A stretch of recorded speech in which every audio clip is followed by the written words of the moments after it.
Guys, welcome back to Rusty and Nellie's Jungle. So we still have to pot up all these little guys that we pulled out of one of the bigger pots. One of my jam it in, see what it does.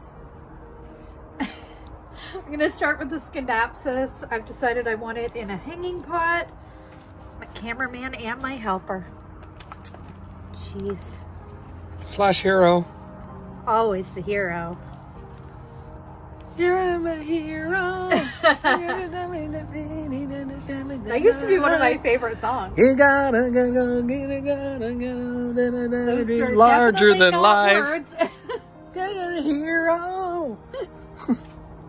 Alright, so let's see if that Scindapsus does better than the one in the clay pot over there. Awesome. One down.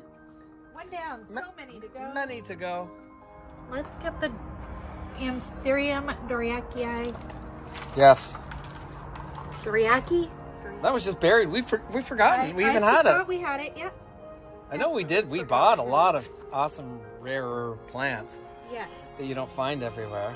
And then I did my thing and... Awesome. That's a healthy plant. It is a very healthy plant. He was actually happy where he was. I don't know how it was so healthy being stuck in... Well, we have to remember that, like, if they're happy, we got to keep them in the same sort of condition. So he needs a shaded condition. Good. Definitely like being shaded out. This little guy. What is that? Oh, is that the silvery? I think it's the silver sword. Yeah. Or cordon bleu or one of those weird. But I bought one when we were over at Robert Plant Greenhouse because I didn't remember that we had one. Because I stuck it in a pot with a bunch of other plants. If you guys think it's something different, hey, it could be. So it could very well be. Post down below with your closest guest, and we're going to do some Googling. And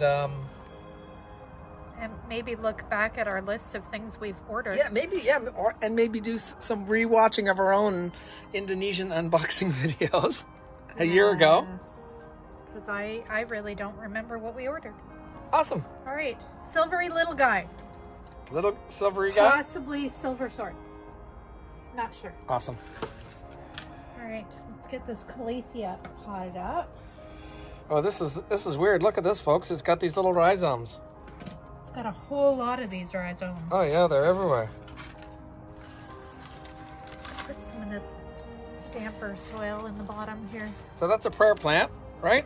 Yes. Don't know how well it's going to do in the clay pot. We'll find out. I'm going to try to push these rhizomes a little higher up. Take off the crispy critters.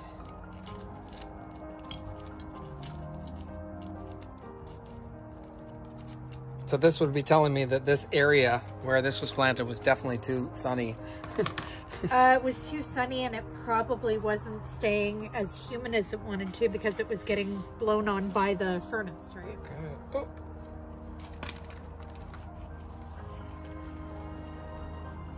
Calathea is potted up. That will go somewhere where it's out of the direct path of the furnace so that it actually has the ability to stay more humid. Okay. Triostar, Stromanthia.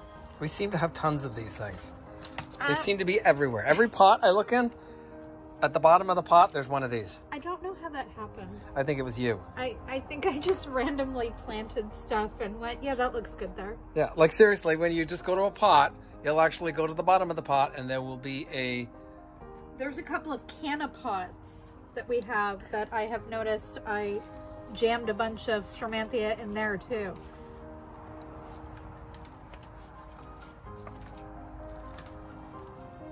Turned itself into a couple of plants because I'm pretty sure it was just one little it's doing well thing when I threw it in there. Awesome. Put that somewhere more shady too. It likes to be undergrowth. So we got two left. We've got some sort of a peperomia and some sort of a Dieffenbachia / Crosla ovata. Yeah, somehow I have been randomly finding new jade plants growing all over the place. So Yeah. while I'm bad with the Stromanthia, Rusty's pretty bad at replanting. Lies. Liza Minnelli, folks. No. Lies. It is the truth. Innuendo. I have found jade plants in places that I would never have expected to see them growing. That's hearsay.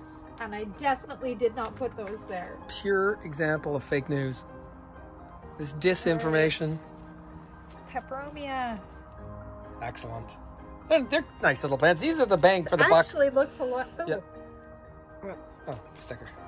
These are the bang for the buck plants that we love. We tell you to buy because they're like $3.99, $4.99, and when they get big, they're just as good as something that's going to be a little more expensive. So, and the Dieffenbachia is my fave. Oh, look at that! It's got a plug. That's why it's been struggling. That is why it's been struggling. It won't now. Look, you can see it's still got the plug shape. They put those plugs in them, folks, and you think that the plant's going to grow through it, but they never do, eh? Well, that one was growing through a little bit, which is probably the only reason it's still alive. It wasn't completely choked out. So with the peperomias and the Dieffenbachias, they're another big go-to for me. And yeah, these things will grow crazy big. Yeah, we have a half decent one over there. Another one that I shoved into a pot. Yeah, it's just grown. With a bunch of other things. And it's actually, I think it's the best growing plant in that pot. Yeah, I'll see if I can zoom. Just give me a sec. I'm going to zoom over to it. Oh, not that one. No. Oh, okay. But the one that's way over by the wall. Okay, so that's one right there, folks. But she's talking about another one, and it's on the other side. Anyhow, excellent. Dieffenbachia, bang for the buck. I think we got that for free at Neil's. Yes. Remember, he said if you can nurse it back to health, you can have it. It was Neil's flower garden in Kingston, Ontario, yes. Sydenham Street, and we went in, and in the back they were like little tiny baby things, and I couldn't even tell what it was. I thought it was a Dieffenbachia, but I wasn't sure, and I said, "Hey, what is this?" He said, "Yes, it is a Dieffenbachia, but I can't sell them. They're not well." And I said, "Oh, okay, that's too bad." He goes, "Listen, if you can nurse it back to health, you can have it." And then we were like, we can do it. Yeah. A year later, and it's recognizable, right? Yes, it definitely looked like it was on its way to the cemetery of plants. It was, you know, when the leaves get like this, but they're wet, they're like moldy and wet, and they're kind of, you know, like that. The plant was just all like that, so hard to tell exactly what it was. So this is not the soil I would normally use for a jade plant, but I have so many pieces of these things that now I'm experimenting. Mm-hmm. And he definitely got sunburned too. Yeah. I don't like that direct light. Is that it? I think that is it from that pile. Woohoo! Okay, so we still have more pots to do. Yes. So many more. Well, not the little ones that aren't encroaching on each other yet, so I guess one more. Yeah. With one more to do, and it's definitely overflowing. Yes. Crazy overflowing. So we will do that. And I think there's a couple of really expensive plants in that need to come out. Cool. Kind of like this one. Yes, and happy. Happy, folks. And that little guy, help, guys, help. Help us. Okay. Oh. That's not the blue Cebu, is it? Cebu blue? Cebu blue, yeah. Is that the Cebu blue? Don't know. Because I do remember planting one of those somewhere in one of those pots. Don't know. I love digging through these pots, though. We're finding stuff that we haven't seen in a long time. I think that's what that is. Awesome. We'll find out. Great. Don't forget to like, subscribe, hit the notification bell, and stay tuned for the next video.